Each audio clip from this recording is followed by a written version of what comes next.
Je m'appelle Élise Moreau, et à 35 ans, je vis à Paris, cette ville éternelle qui pulse au rythme de ses rues pavées et de ses lumières éternelles.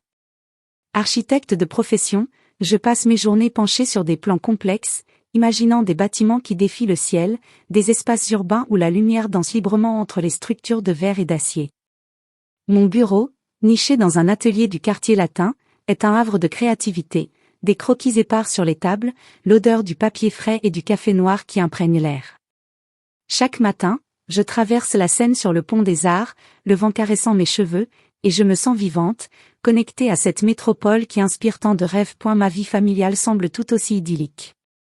J'habite un appartement haussmannien dans le Marais, avec ses hauts plafonds moulurés, ses parquets qui craquent sous les pas et ses fenêtres qui donnent sur des cours intérieurs fleuris. Mon mari, Antoine, est un cadre dynamique dans une banque d'investissement prestigieuse, rue de la Paix. À 40 ans, il incarne le succès, costume impeccablement taillé, sourire charismatique qui conquiert les salles de réunion, et une assurance qui m'a séduite il y a 10 ans, lors d'une exposition d'art à Beaubourg. Nous nous sommes mariés sous les arcades du Louvre, promettant un amour éternel devant nos amis et familles. Et puis il y a Sophie, notre fille de 5 ans, un tourbillon de boucles blondes et de rires cristallins. Elle est l'encre de notre existence, avec ses dessins maladroits de princesses et de châteaux que je punaise fièrement sur le frigo. Nos routines quotidiennes sont un balai bien rodé, empreint de cette normalité réconfortante qui masque les fissures naissantes. Le matin, je prépare le petit déjeuner, croissants chauds du boulanger du coin, jus d'orange frais, et des œufs brouillés pour Sophie qui les dévore en racontant ses rêves de la nuit. Antoine, déjà en costume, consulte son téléphone, sirotant son espresso avec un air concentré. « Bonne journée, ma chérie », murmure-t-il en m'embrassant distraitement sur la joue avant de filer vers le métro. Je dépose Sophie à l'école maternelle rue des Francs-Bourgeois, où elle court vers ses camarades avec son cartable rose sur le dos. Puis, je me rends à mon atelier, où les discussions avec mes collègues sur les derniers projets, un écoquartier à la Défense ou une rénovation de musée me font oublier le monde extérieur. Les soirées sont sacrées. Antoine rentre souvent tard, prétextant des réunions interminables ou des dîners d'affaires avec des clients importants. Mais quand il est là, nous nous retrouvons autour de la table en chaîne de la salle à manger. Je cuisine des plats simples mais réconfortants, une quiche lorraine dorée à point, avec du lard croustillant et des oignons caramélisés, accompagnée d'une salade verte cueillie au marché de la rue de Bretagne. Sophie raconte sa journée d'école, imitant ses professeurs avec des gestes exagérés qui nous font éclater de rire. Antoine pose des questions, écoute, mais ses yeux glissent parfois vers son téléphone qui vibre discrètement sur la table. C'est le travail, dit-il en haussant les épaules, et je souris, compréhensive. Après le dîner, nous lisons une histoire à Sophie, souvent, Le Petit Prince, son préféré, et elle s'endort dans son lit au drap fleuri, un ours en peluche serré contre elle. Pourtant, sous cette façade de perfection, une tension subtile commence à s'insinuer, comme une brume matinale qui enveloppe la tour Eiffel sans qu'on s'en aperçoive tout de suite. Les messages d'Antoine deviennent plus secs, plus rares. Autrefois, il m'envoyait des textos poétiques pendant la journée, je pense à toi sous la pluie parisienne, mais maintenant, ce sont des réponses laconiques, ok, occupé. Ses regards, jadis tendres, se font distants, comme s'il observait une étrangère. Un soir, alors que je porte une nouvelle blouse fluide pour une sortie au théâtre, il fronce les sourcils, tu portes ça pour le bureau. Ça fait un peu trop, décontracté, non? Son ton est léger, accompagné d'un sourire qui se veut taquin, mais je sens l'ironie sous-jacente, une critique voilée qui me pique au vif. Je ris pour désamorcer, attribuant cela à son stress professionnel, les marchés fluctuants, les deadlines implacables de la finance. Je l'ignore, me convainquant que ce n'est rien. Après tout, le mariage n'est pas un conte de fées permanent, il y a des hauts et des bas. Mais les signes s'accumulent, imperceptibles au début, comme des gouttes d'eau qui érodent la pierre. Ces absences se prolongent, des réunions qui s'étirent jusqu'à minuit, des week-ends où il disparaît pour un séminaire à Deauville. Je reste seule avec Sophie, organisant des pique-niques au jardin des Tuileries ou des visites au musée d'Orsay, où les toiles impressionnistes me rappellent la beauté fugace de la vie. Mais les nuits sont solitaires, je fixe le plafond orné de rosaces, écoutant le tic-tac de l'horloge ancienne, sentant un vide s'installer au creux de mon estomac. Une peur sournoise grandit, tapie dans l'ombre, et si quelque chose clochait vraiment, Sophie, avec son innocence enfantine, perçoit l'atmosphère. Pourquoi papa est toujours fatigué, maman, demande-t-elle un soir, ses grands yeux bleus emplis de curiosité. Je souris, la serrant contre moi, papa travaille dur pour nous, ma puce. Il rentrera bientôt. Mais au fond de moi, une angoisse monte, comme une marée inexorable. Paris brille dehors, les lumières des bateaux-mouches sur la Seine, le brouhaha des cafés de Saint-Germain, mais chez nous, l'air se charge d'électricité, lourde et oppressante. Je me dis que c'est passager, que l'amour triomphe toujours, comme dans les romans que je lis tard le soir. Pourtant, les nuages s'amoncellent à l'horizon, annonçant un orage que je refuse encore de voir. Les week-ends, nous tentons de maintenir les apparences. Une promenade au bois de Boulogne, où Sophie court après les pigeons, et Antoine marche à mes côtés, main dans la main, mais sa poigne est molle, distraite. Il parle de son travail avec enthousiasme, des fusions d'entreprises, des voyages à venir, mais quand je mentionne mes propres projets, comme ce concours pour un pont piétonnier innovant, il hoche la tête vaguement. C'est bien, Élise. Continue comme ça. Pas d'encouragement, pas de fierté. Je sens une distance creusée, un fossé entre nous, invisible mais palpable. Un après-midi pluvieux, alors que je trie des papiers dans le bureau, je tombe sur une facture de restaurant chic à Montparnasse, datée d'un soir où il était censé être en réunion.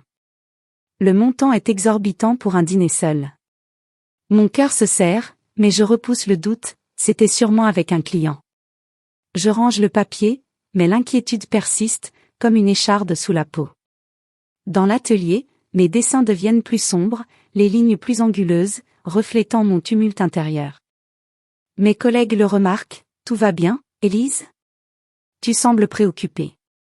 Je souris, juste un peu de fatigue. Mais intérieurement, je commence à questionner, est-ce le début d'une faille dans notre édifice parfait? La normalité que j'ai construite avec tant de soin commence à se fissurer. Les dîners en famille, autrefois joyeux, se teintent d'une gêne subtile. Antoine vérifie son téléphone plus souvent, ses rires sonnent faux. Sophie, sentant la tension, devient plus câline, comme pour combler le vide. Et moi, je m'accroche à l'illusion, priant pour que le soleil perce les nuages. Paris, avec ses saisons changeantes, me rappelle que rien n'est éternel. Mais pour l'instant, je ferme les yeux, espérant que l'orage passera sans éclater. Un soir d'automne, alors que les feuilles jaunies tourbillonnaient sous une pluie fine qui mouillait les pavés luisants de la rue de Rivoli, Antoine rentra plus tôt que d'habitude. Ce n'était pas dans ses habitudes, habituellement, il franchissait la porte bien après 20 heures, l'air épuisé par ses journées interminables à la banque. Ce soir-là, le ciel parisien était d'un gris plombé, et l'air portait cette odeur humide de terre et de bitume qui imprègne la ville lors des premières pluies de saison. J'étais dans la cuisine, en train de préparer un gratin dauphinois, les pommes de terre tranchées finement disposées en couches, recouvertes de crème fraîche et de fromage râpé qui fondraient bientôt au four.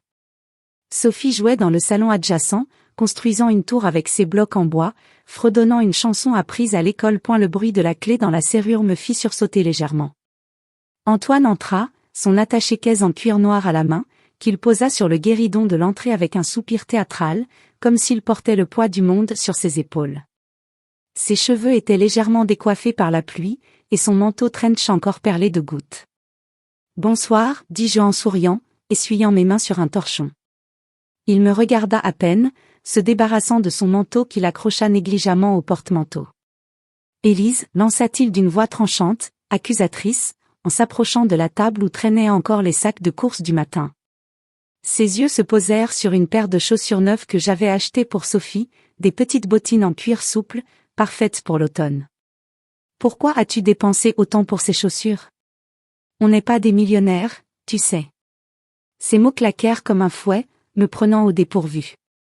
Je sentis une chaleur monter à mes joues, un mélange de surprise et de gêne. « C'était pour l'anniversaire de Sophie, répliquai-je, essayant de garder un ton calme. Un petit plaisir, elle les adore. Et ce n'était pas si cher, juste une folie occasionnelle. » Il rit alors, mais ce n'était pas un rire chaleureux, non, c'était un rire froid, presque moqueur, qui me glaça le sang. « Toujours des excuses, Élise. Tu gères mal l'argent, comme une enfant. Si je te laissais faire, on serait ruiné en un rien de temps. » Ces paroles me blessèrent profondément, comme des aiguilles s'enfonçant dans ma peau. J'avais toujours été prudente avec nos finances, gérant le budget familial avec soin, payant les factures à temps, économisant pour les vacances. Mais là, devant lui, je me sentis petite, insignifiante, comme si mes choix n'avaient aucune valeur. J'y ravalai ma colère, forçant un sourire pour ne pas alarmer Sophie qui nous observait du coin de l'œil, sa tour de bloc vacillant légèrement. D'accord, je ferai plus attention la prochaine fois, murmurai-je, retournant à mon gratin pour masquer mon trouble.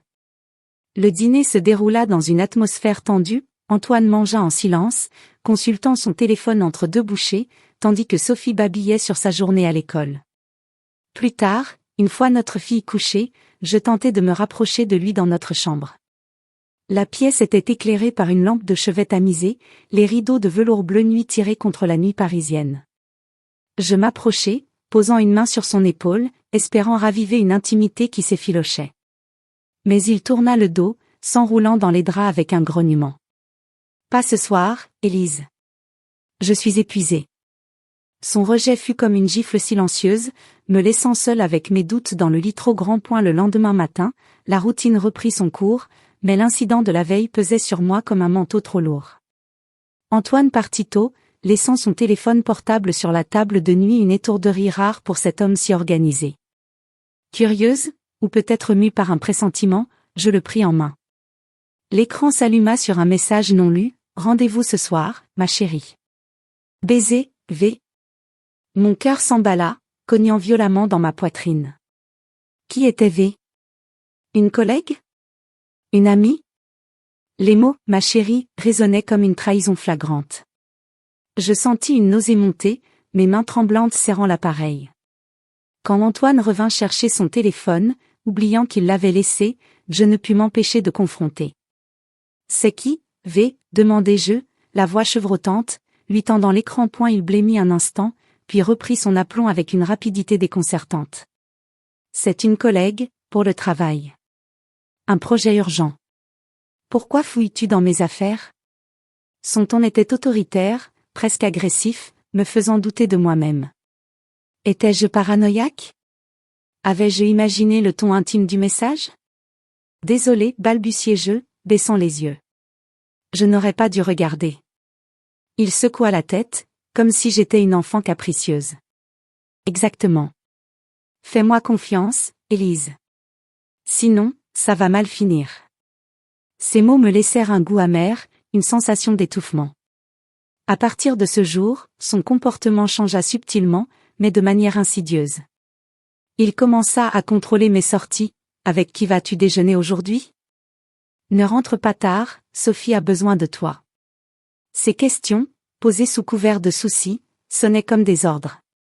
Si je mentionnais un collègue masculin à l'atelier, ses sourcils se fronçaient. « Et lui, il est comment ? Tu passes beaucoup de temps avec lui ? » Je me sentais piégée, comme un oiseau en cage dont les barreaux se resserraient jour après jour. Pourtant, l'amour que j'éprouvais encore pour lui me retenait, me murmurant que c'était une phase passagère, liée au stress de son travail. Paris, cette ville qui m'avait toujours inspirée, semblait soudain plus grise. Les promenades le long de la Seine, autrefois source de rêverie, devenaient des moments de solitude oppressante. À l'atelier, mes dessins d'architecture perdaient leur inspiration, les lignes que je traçais sur le papier manquaient de fluidité, reflétant le chaos intérieur qui m'agitait. Mes collègues le remarquaient. « Élise, tu as l'air distraite. Tout va bien à la maison ?» Je hochai la tête, forçant un sourire. « Oui, juste un peu de fatigue automnale. » Mais intérieurement, la trahison se profilait, subtile, comme un poison lent qui s'infiltre dans les veines sans qu'on s'en rende compte immédiatement. Je me surprenais à pleurer seule dans la salle de bain, le robinet ouvert pour masquer mes sanglots, me convainquant que c'était une phase, que Antoine redeviendrait l'homme attentionné que j'avais épousé. Les souvenirs affluaient, notre lune de miel à la Côte d'Azur, où nous marchions main dans la main sur la plage de Nice, riant aux éclats sous le soleil méditerranéen, les naissances de Sophie, où il avait pleuré de joie en la tenant pour la première fois. Était-ce tout cela qui s'effritait? La manipulation s'installait, érodant ma confiance comme l'eau use la pierre des ponts parisiens. Chaque critique, chaque regard distant, chaque rejet creusait un peu plus le fossé. Un après-midi, alors que je récupérais Sophie à l'école, je vis Antoine de loin, traversant la place des Vosges. Il n'était pas seul, une femme élégante, aux cheveux auburn cascadant sur ses épaules, marchait à ses côtés, riant à une de ses blagues. Mon estomac se noua. Était-ce V? Je les suivis discrètement, le cœur battant, jusqu'à ce qu'ils entrent dans un café cosy. À travers la vitre, je les vis s'asseoir, leurs mains se frôlant presque. Je rentrai chez moi, anéanti, mais sans preuve tangible. Ce soir-là, quand il rentra, je ne dis rien, ravalant mes soupçons. « Bonne journée » demandai-je innocemment. « Fatigante » répondit-il, évitant mon regard. La nuit venue, je restai éveillé, écoutant sa respiration régulière, me demandant combien de temps je pourrais encore ignorer les signes. Les jours suivants, son contrôle s'intensifia.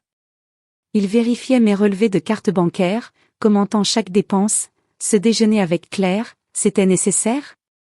Tu devrais économiser. Ces remarques, enveloppées dans un ton paternaliste, me faisaient me sentir incompétente, dépendante.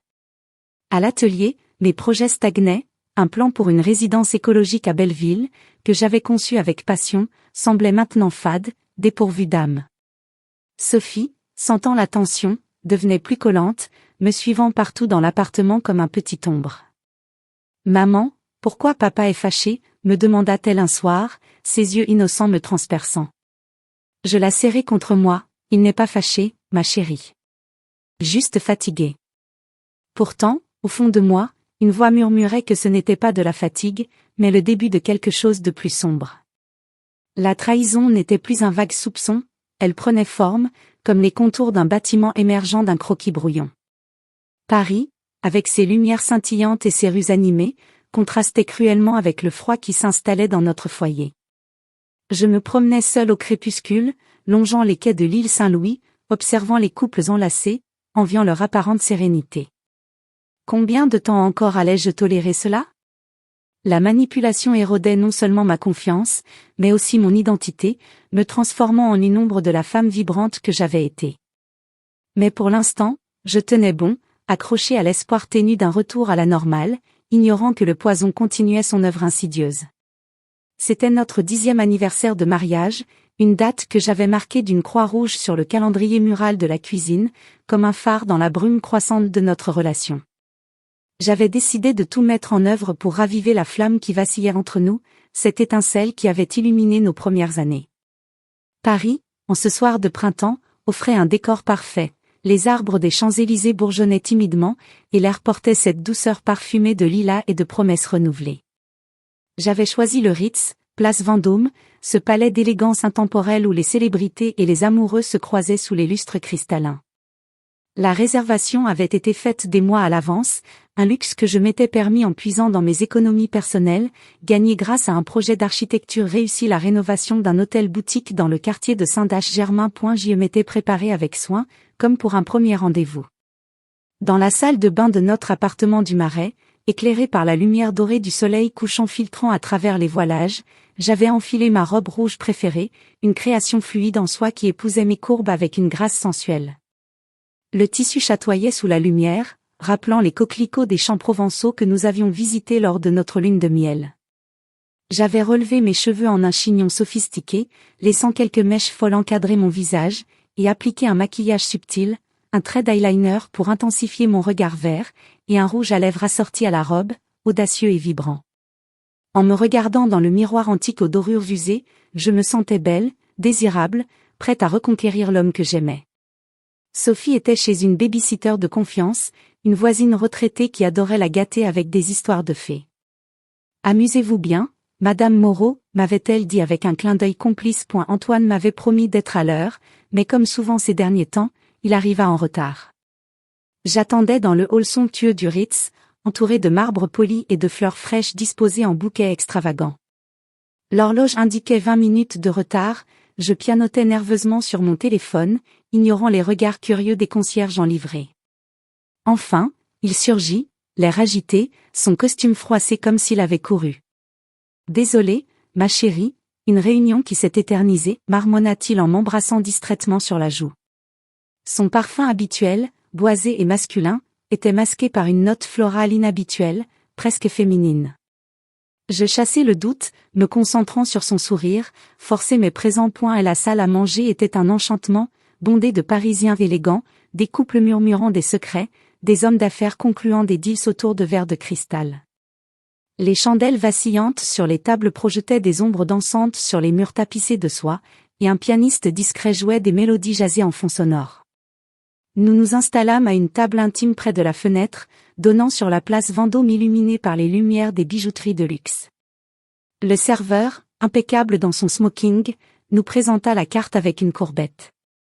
Antoine commanda du champagne sans hésiter un Dom Pérignon millésimé, geste qui me fit espérer un soir mémorable. Les bulles pétillantes dans nos flûtes semblaient symboliser une renaissance, et je levai mon verre, à nous, à 10 ans d'amour. Il trinqua, mais son sourire restait forcé, ses yeux fuyant les miens pour se poser sur la salle. Le dîner commença sur une note légère. Nous parlâmes de Sophie, de ses progrès à l'école, de son dessin récent d'une famille heureuse sous un arc-en-ciel. J'évoquai mon dernier projet à l'atelier, un espace culturel innovant près de la Bastille, espérant susciter son intérêt. C'est passionnant, non? Imagine, un lieu où l'art et l'architecture fusionnent, dis-je avec enthousiasme. Il hocha la tête vaguement, sirotant son champagne. Oui, bien sûr. Mais parlons d'autre chose, ce soir c'est notre anniversaire. Son ton était poli, mais distant, comme s'il récitait un script. Soudain, son téléphone vibra sur la table, brisant le fragile équilibre. Il le consulta discrètement, mais je vis son visage s'illuminer d'un sourire authentique, celui qu'il me réservait autrefois. Puis, il sonna. Antoine décrocha, tournant légèrement le dos comme pour s'isoler. Sa voix, basse et rieuse, me parvint malgré le brouhaha ambiant. Oui, ma belle, j'arrive bientôt. Juste le temps de finir ici. Les mots me transpercèrent comme une lame glacée. Ma belle? Ce n'était pas pour moi. Je blêmis, sentant le sang quitter mon visage, mes mains tremblantes serrant la nappe amidonnée.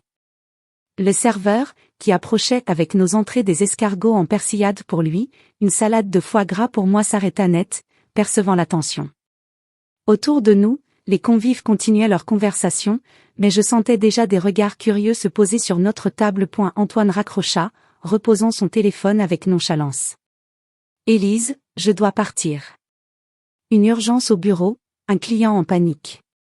Sa voix était plate, dépourvue d'émotion. Mais je savais. L'odeur florale, les retards, les messages secrets, tout s'assemblait en un tableau accablant.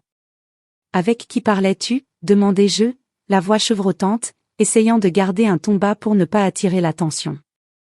Il haussa les épaules, mais devant mon insistance, son expression changea. Il haussa la voix, assez fort pour que les tables voisines l'entendent. Arrête tes paranoïas, Élise. Tu es ridicule, toujours à soupçonner le pire. C'est épuisant, tu sais. Les mots résonnèrent dans la salle, et un silence relatif s'installa autour de nous. Des têtes se tournèrent, des murmures s'élevèrent. Une femme à la table d'à côté, avec un collier de perles scintillant, me lança un regard de pitié. Humilié, je sentis les larmes monter, brûlantes, menaçant de déborder. Mon cœur battait à tout rompre, comme piégé dans une cage trop étroite. Antoine, s'il te plaît, murmurai-je, mais il continua, narquois, son visage tordu par un sourire sarcastique que je ne lui connaissais pas. Peut-être que si tu étais plus intéressante, plus vivante, je n'aurais pas besoin d'aller voir ailleurs. Toujours à parler de tes plans et de tes rêves d'architecture? C'est lassant. Ces paroles étaient des flèches empoisonnées, tirées en public pour maximiser la douleur. La salle entière semblait figée, le pianiste avait même ralenti son rythme. Je vis le serveur échanger un regard gêné avec un collègue, et une couple âgée non loin secoua la tête en signe de désapprobation. Et elle se leva alors, ajustant sa cravate avec une assurance déconcertante, et partit sans un regard en arrière, me laissant seul avec les vestiges de notre dîner, les flûtes à moitié vides, les entrées intactes. Le serveur s'approcha timidement. Madame, l'addition? Je hochai la tête, sortant ma carte bancaire d'une main tremblante, payant sous les murmures compatissants des convives. Quelle honte, entendis-je une voix chuchoter. Dehors, la place Vendôme était battue par une pluie soudaine, fine et insistante, qui transformait les pavés en miroirs luisants. Je marchais seul vers le métro-opéra, le monde flou à travers mes larmes qui coulaient librement maintenant. Les lumières des vitrines Cartier, Chanel semblaient se moquer de moi, reflétant une opulence que mon cœur brisé ne pouvait plus apprécier. Et la trahison était publique maintenant, une plaie ouverte exposée aux yeux de tous. Mon estime de soi s'effondrait comme un château de cartes, chaque mot d'Antoine résonnant en boucle dans ma tête, ridicule. Lassant? Ailleurs. J'avais cru en nous, en cette soirée de rédemption, mais elle n'avait fait qu'amplifier l'humiliation. Pourtant, au milieu de la douleur lancinante, une étincelle de rage naquit, minuscule mais tenace, comme une braise sous la cendre. Paris, ville des amoureux, me semblait moqueuse ce soir-là, avec ses couples enlacés sous les parapluies, ces rues romantiques qui masquaient tant de drames intimes. Je rentrais chez moi trempée, le maquillage coulant sur mes joues, mais cette rage grandissante me chuchotait que ce n'était pas la fin, seulement le début d'une révolte intérieure. En franchissant la porte de l'appartement, Sophie dormait paisiblement, ignorant le chaos. Je m'effondrais sur le canapé, serrant un coussin contre moi, revivant la scène en boucle. Les critiques d'Antoine, autrefois privées, avaient été jetées en pâture au public, me déshabillant de ma dignité. Comment avais-je pu laisser cela arriver? La nuit fut interminable, hantée par des flashs de regards pitoyants, de rires étouffés. Mais au lever du jour, alors que le soleil filtrait timidement à travers les persiennes, cette étincelle de rage se transforma en résolution. L'humiliation, aussi profonde soit-elle, avait creusé un sillon où pouvait germer la force. Paris, impitoyable et magnifique, m'offrait une toile pour reconstruire, mais pour l'instant, je pleurais, libérant le poison accumulé. Seul dans notre appartement du Marais, après cette soirée désastreuse au Ritz qui tournait en boucle dans mon esprit comme un film cauchemardesque, je me retrouvais face à moi-même pour la première fois depuis longtemps. Sophie dormait profondément dans sa chambre, son souffle régulier traversant le couloir comme un rappel doux de l'innocence que je devais protéger.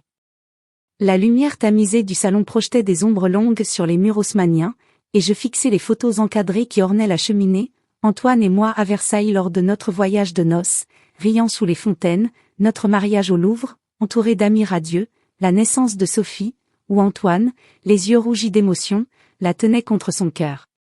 Ces images, autrefois source de joie, me semblaient maintenant figées, mensongères, comme des promesses oubliées dans un tiroir poussiéreux. J'y m'assis sur le canapé en velours gris, serrant un coussin contre ma poitrine, et laissai enfin les larmes couler librement.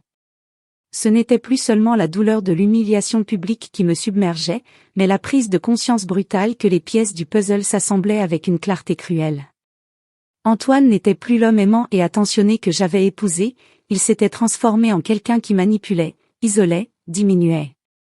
Ces critiques constantes, tu n'es bonne qu'à dessiner des maisons, tu dépenses trop, tu es paranoïaque, n'étaient pas des remarques isolées dues au stress, mais des armes précises destinées à miner ma confiance, à me rendre dépendante de son approbation.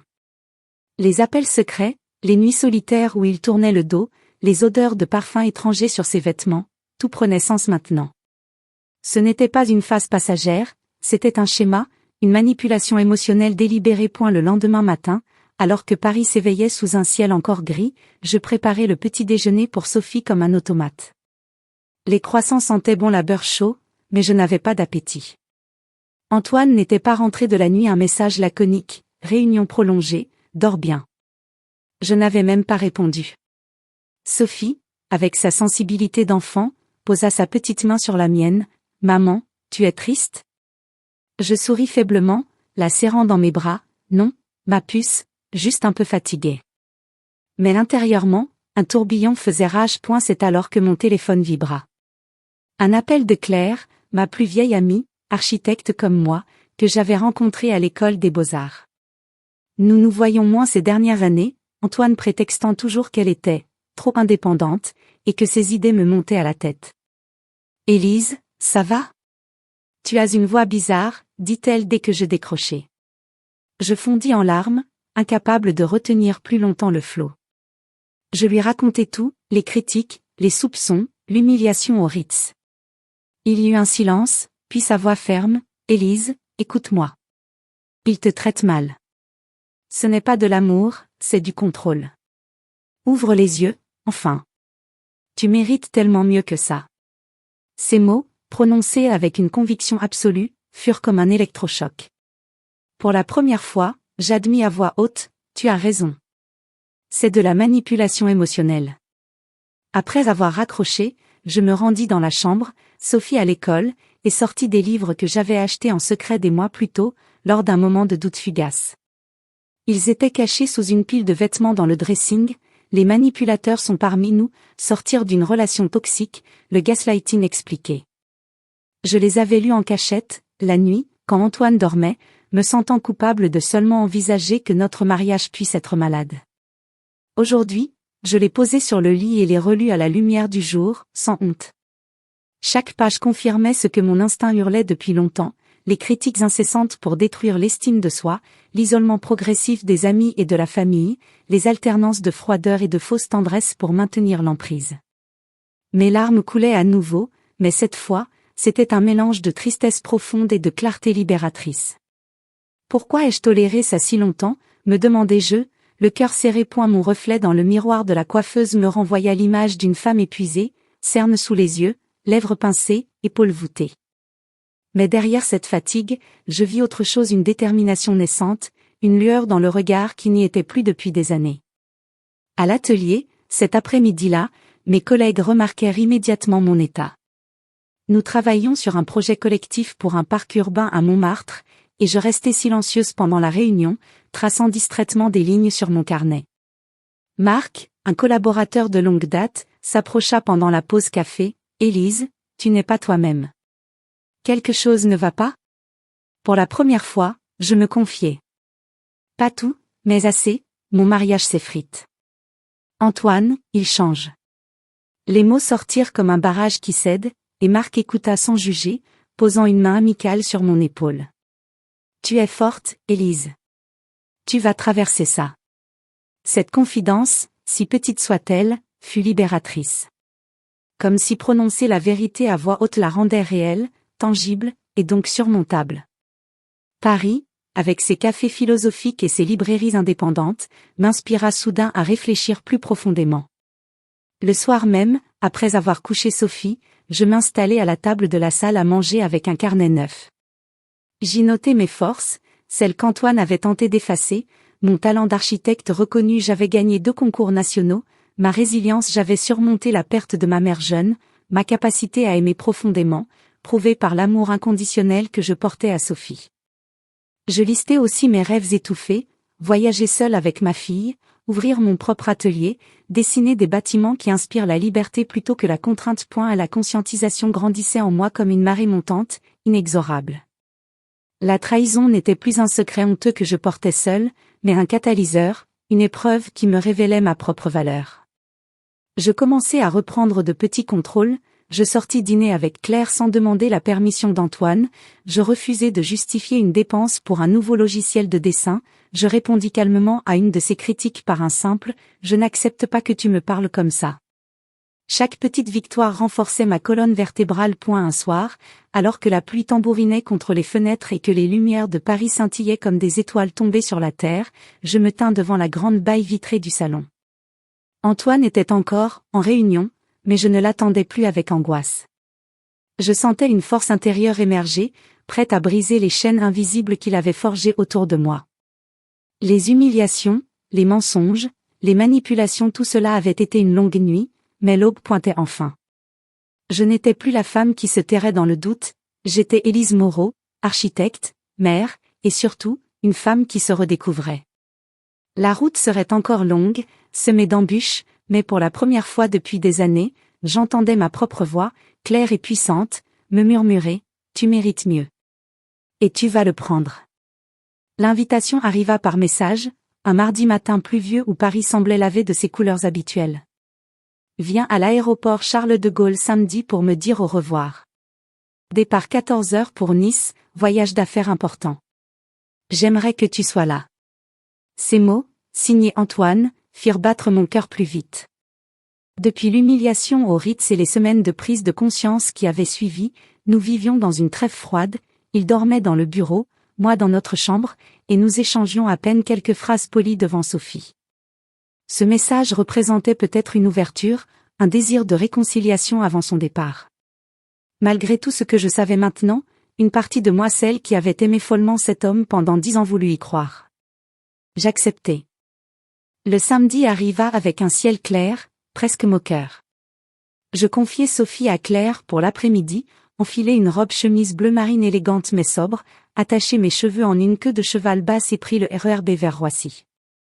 Dans le wagon bondé, je répétais mentalement ce que je voulais lui dire, que j'étais prête à parler, à comprendre, peut-être même à pardonner s'il reconnaissait ses erreurs. Mon cœur battait la chamade, mélange d'appréhension et d'espoir ténu. À l'aéroport, l'effervescence habituelle, annonce en 3 langues, valise qui roule, famille qui s'embrasse, amoureux qui se séparent en larmes. Je traversai le terminal de F, mes talons claquant sur le sol brillant, cherchant Antoine parmi la foule. Je le trouvai devant la file d'embarquement pour Nice, porte F52. Il était là, costume sombre impeccable, valise cabine à ses pieds, téléphone à l'oreille. À côté de lui, une femme que je n'avais vue qu'en photo volée sur son portable, grande, cheveux au beurre ondulés, tailleur pantalon crème qui soulignait sa silhouette élancée. Elle riait à quelque chose qu'il lui murmurait. Mon estomac se noua instantanément. Je m'approchai, les jambes tremblantes, et Antoine raccrocha en me voyant. Son visage afficha d'abord la surprise, puis un sourire étrange mi-amusé, mi-cruel que je ne lui avais jamais connu point. « Élise, tu es venue. » Sa voix était calme, presque douce. La femme Véronique, je le savais maintenant, posa sur moi un regard curieux, légèrement hautain. Antoine prit sa main à elle, la serra ostensiblement devant moi, et lâcha les mots qui firent basculer mon monde. « Tu t'es vraiment imaginé partir avec moi ? » J'ai changé de programme. Véronique et moi allons passer un long week-end à Nice, et peut-être plus. Il rit doucement, un rire sarcastique qui résonna dans le hall immense comme un coup de tonnerre. Autour de nous, la file d'embarquement était bondée, familles avec enfants, hommes d'affaires pressés, touristes excités. Plusieurs têtes se tournèrent. Je sentis les regards se poser sur moi, curieux, gênés, compatissants. Le monde s'écroula en une seconde.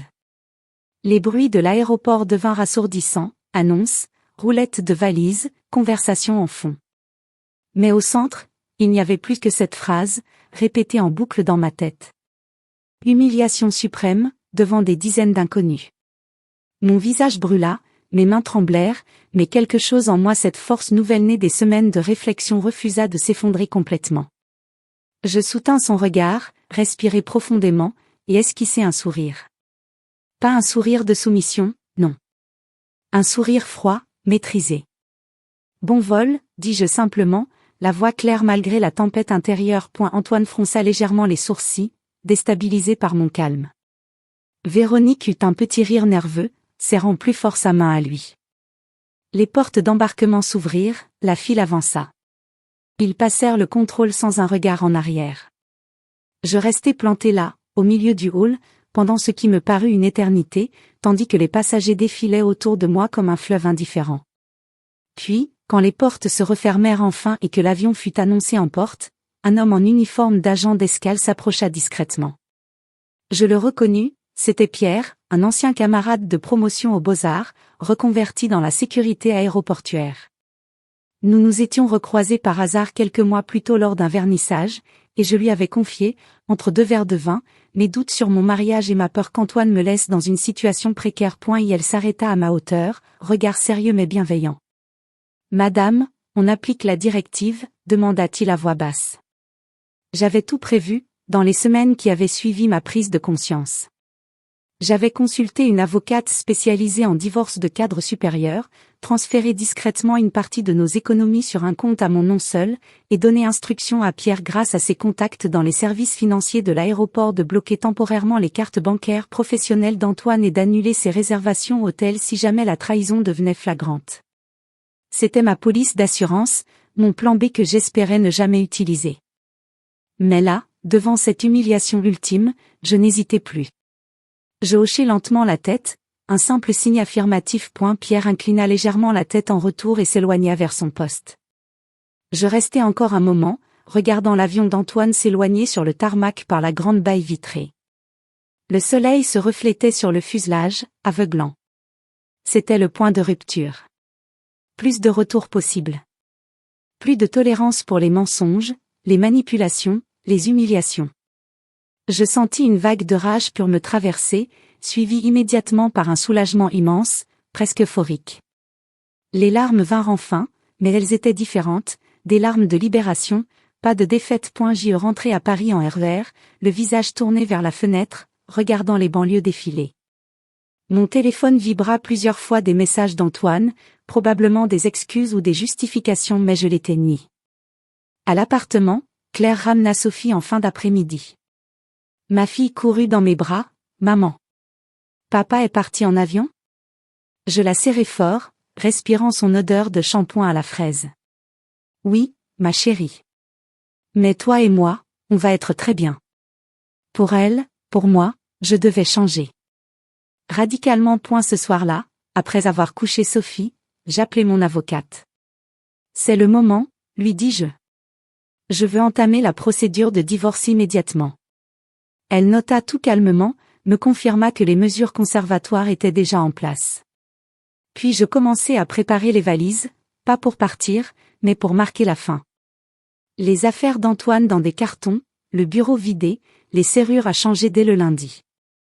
Je tremblais encore de rage et de libération mêlée, mais chaque geste renforçait ma résolution. Paris, dehors, pulsait de vie, les lumières du Marais, les rires aux terrasses, la Seine qui coulait, indifférente et éternelle. Cette ville, qui m'avait vu aimer, souffrir, douter, me voyait maintenant renaître. Assise à la table de la cuisine, un verre de vin rouge à la main, je regardais la tour Eiffel scintiller au loin. Ma force, que j'avais cru perdue, explosait enfin. Plus de retour en arrière. J'étais Élise Moreau, et j'allais reconstruire ma vie sur des fondations solides, celles que personne ne pourrait plus ébranler. Le point de rupture n'était pas une fin. C'était le début.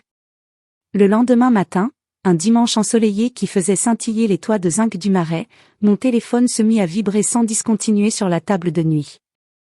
J'ouvris un œil, encore engourdi par une nuit courte et agitée, et vis l'écran s'illuminer, 27 appels manqués d'Antoine, tous entre minuit et 6 heures du matin. Puis un message vocal, que j'écoutais en retenant mon souffle. Sa voix, d'abord paniquée: Élise, qu'est-ce que tu as fait? Mes cartes sont bloquées, l'hôtel à Nice a annulé la réservation, je n'ai plus accès à rien. Rappelle-moi tout de suite. Puis un second, plus tard, où la panique avait cédé la place à la colère: c'est toi, n'est-ce pas? Tu vas me le payer cher. Je posai le téléphone, le cœur battant mais étrangement calme. La vengeance que j'avais préparée dans l'ombre venait de frapper, et elle frappait fort. Antoine et Véronique avaient atterri à Nice, mais au lieu d'un week-end romantique dans une suite avec vue sur la promenade des Anglais, ils s'étaient retrouvés sans moyen de paiement, sans chambre, sans même de quoi prendre un taxi. Je pouvais presque l'imaginer, furieux, dans le hall de l'aéroport de Nice-Côte d'Azur, tentant carte après carte devant une Véronique de plus en plus nerveuse. Et elle appela à nouveau alors que je préparais le petit déjeuner pour Sophie. Je décrochai cette fois, la voix posée. Élise, enfin. Qu'est-ce que tu as fait? C'est un malentendu, je te jure. Véronique n'est qu'une collègue, on devait juste. Je l'interrompis doucement. Un malentendu? Devant toute la file d'embarquement, tu m'as annoncé que tu partais en week-end amoureux avec elle. Ce n'était pas un malentendu, Antoine. C'était une humiliation délibérée. Il changea de ton immédiatement, passant à la supplication. Ma chérie, écoute-moi. J'étais stressée, j'ai dit des choses que je ne pensais pas. Pense à Sophie. Pense à nous. Je rentre dès que possible, on va tout arranger. La vieille manipulation, jouant sur la culpabilité, sur la famille. Mais cette fois, je ne pliais pas. Il n'y a plus de « nous », Antoine. L'avocate t'enverra les papiers cette semaine. Silence à l'autre bout du fil, puis une explosion. Tu regretteras ça, Élise. Tu crois que tu peux me faire ça? Je contrôle tout, l'argent, l'appartement, les relations. Tu vas te retrouver seule avec ta gamine et tes croquis inutiles. Je raccrochai calmement, le cœur ferme comme jamais. Plus un mot. Je bloquai son numéro provisoirement, le temps de respirer. Sophie descendit en pyjama, les cheveux en bataille, et me demanda pourquoi le téléphone sonnait autant. Je m'agenouillai devant elle, la pris dans mes bras et choisis mes mots avec soin. Papa et maman vont vivre séparément maintenant, ma puce. Ce n'est pas à cause de toi, jamais. On t'aime très fort tous les deux, mais les grands parfois décident de prendre des chemins différents. Elle pleura un peu, serra son doudou contre elle, puis posa la question qui me brisa le cœur. Mais papa reviendra quand même me voir? Bien sûr, ma chérie. Toujours. Je la serrai plus fort, sentant ses petites larmes mouiller mon épaule. Cette douleur-là, je ne pouvais pas l'éviter, mais je jurai intérieurement de lui offrir une vie stable, aimante, loin des manipulations. Antoine rentra en urgence le lundi soir, prenant le premier vol disponible payé par Véronique, appris-je plus tard. Il tambourina à la porte à 22h, la voix rauque à travers l'interphone, « Élise, ouvre. On doit discuter. » Je refusai, restant derrière la porte close, le cœur battant mais la voix assurée, « Il n'y a rien à discuter, Antoine. Tout est fini. » Il insista, passant par toutes les phases, d'abord la colère, « Tu es folle. Tu détruis notre famille », puis les larmes feintes, « Je t'aime encore, Élise, c'était une erreur stupide », enfin la menace, « Tu ne t'en sortiras pas comme ça, je vais te ruiner devant les tribunaux. » Je ne répondis plus. Quand il devint trop bruyant, j'appelai la police. 2 agents arrivèrent 20 minutes plus tard, lui demandèrent poliment mais fermement de partir. Je les entendis depuis le salon, « Monsieur, si vous insistez, nous serons obligés de vous embarquer pour trouble à l'ordre public. » Il partit enfin, laissant derrière lui un silence lourd mais libérateur. Les jours suivants furent une épreuve de force. Antoine tenta toutes les manipulations possibles.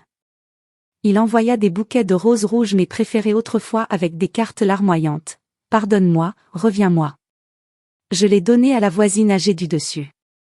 Il appela Claire pour lui demander d'intercéder, prétextant que j'étais hystérique, et que je privais Sophie de son père. Claire, loyale, lui raccrocha au nez et m'envoya immédiatement un message, « Il est pathétique. Je suis avec toi à 100%. » Il contacta même certains de mes collègues de l'atelier, insinuant que j'étais instable et que mon travail risquait d'en pâtir. Mais là aussi, il se heurta à un mur. Mes amis, mes vrais alliés, me soutinrent sans hésiter. J'y me fortifiai jour après jour. Je changeai les serrures de l'appartement dès le mardi, avec l'aide d'un serrurier recommandé par mon avocate. Je sécurisai mes comptes bancaires, transférant tout ce qui m'appartenait légalement. Je repris mes promenades solitaires dans Paris, mais cette fois avec une sensation nouvelle, la liberté. Je marchais des heures au Louvre, m'arrêtant devant les toiles de Delacroix ou de Monet, laissant les couleurs et les lumières laver mon âme. Je redécouvrais les cafés de Saint-Germain, m'asseyant en terrasse avec un carnet, dessinant des esquisses de bâtiments futuristes, pleins d'ouverture et de lumière comme la vie que je voulais désormais. À l'atelier, mon inspiration revint en force. Le projet du parc écologique à Montmartre, qui stagnait depuis des mois, prit soudain une ampleur nouvelle. Mes collègues le remarquèrent, « Élise, tu as une énergie incroyable en ce moment. » Je souris sans tout expliquer, mais je sentais que ma créativité renaissait de mes cendres. Sophie, après quelques jours de tristesse, commença à s'habituer. Nous instaurâmes des rituels rien qu'à nous, crêpes le mercredi soir, cinéma le samedi, promenade à vélo le long de la Seine le dimanche. Elle riait à nouveau, librement, et cela valait tous les combats. Antoine, lui, s'enfonçait. Véronique, apprenant l'ampleur de la situation, les comptes bloqués, le divorce imminent, la réputation entachée, prit ses distances.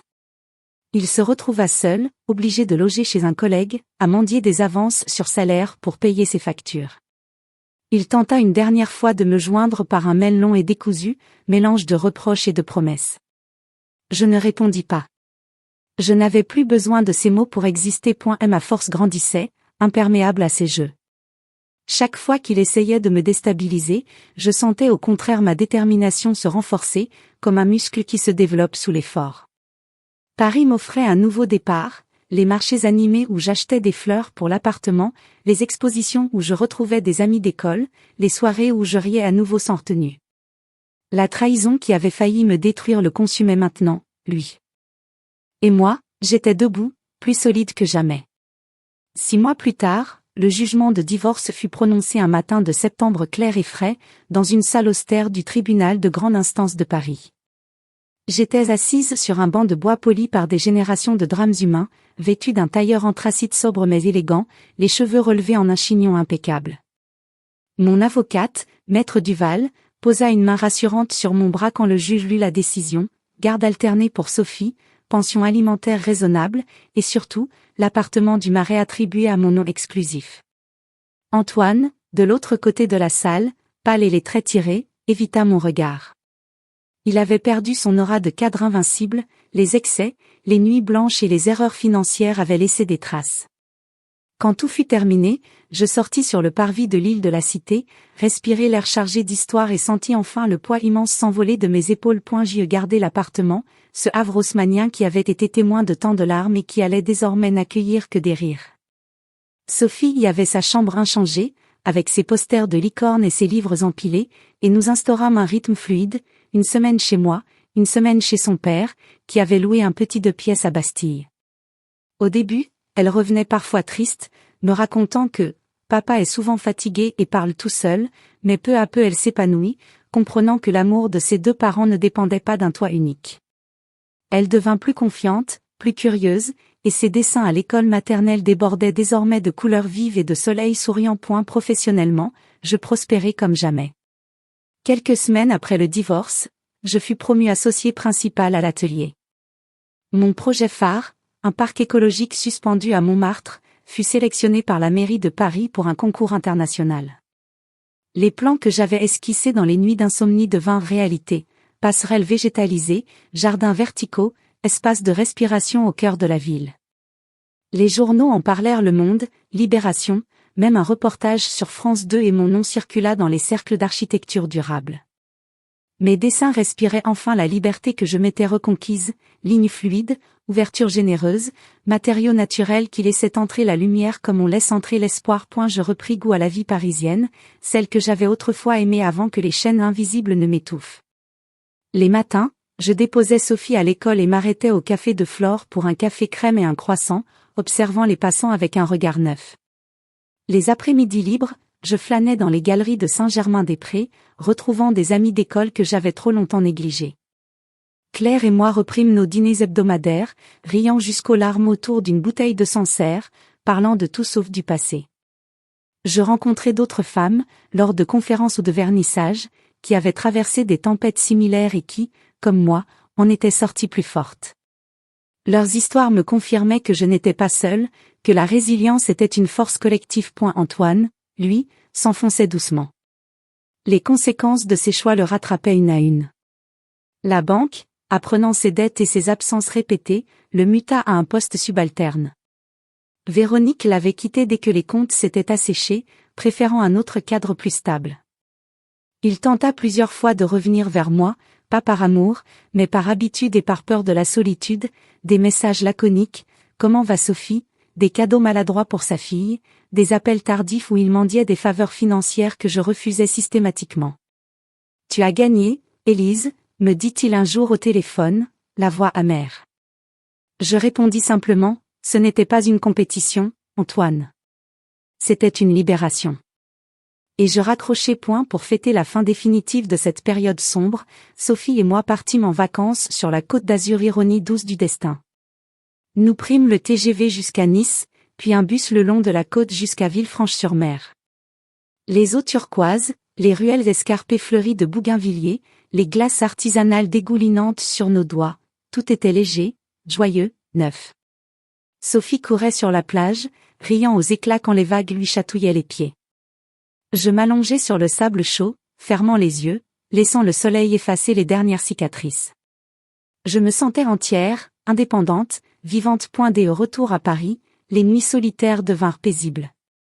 Plus de tension dans l'air, plus de pas feutrés dans le couloir guettant un retour tardif. Je lisais tard, écoutais de la musique du jazz doux ou du classique et écrivis un journal que je gardais sur ma table de nuit. J'y notai cette phrase un soir d'octobre, alors que les feuilles rougissaient dans la cour intérieure, « De la trahison naît la force ». Plus de larmes de douleur, seulement des larmes de joie quand Sophie me serrait dans ses bras en rentrant de l'école, ou quand un projet recevait une distinction, ou simplement quand je regardais par la fenêtre et voyais Paris scintiller. Un soir de décembre, alors que la tour Eiffel s'illuminait de 1000 feux pour les fêtes, je sortis seule sur le balcon de l'appartement. L'air était froid, vivifiant, chargé d'odeurs de marron grillé et de vin chaud des marchés de Noël voisins. Je serrai mon châle autour de mes épaules et souris au futur qui s'ouvrait devant moi, vaste et lumineux. J'étais Élise Moreau, architecte de bâtiments innovants, mère d'une petite fille merveilleuse, et surtout architecte de mon propre destin. L'humiliation passée n'était plus une blessure, mais une leçon gravée dans le marbre. On peut tout reconstruire après l'effondrement, et souvent plus beau qu'avant. La vie recommençait, plus belle, sans chaîne ni mensonge. Juste moi, Sophie, Paris, et cette liberté conquise de haute lutte. Et pour la première fois depuis des années, je me sentis absolument, profondément, autosuffisante.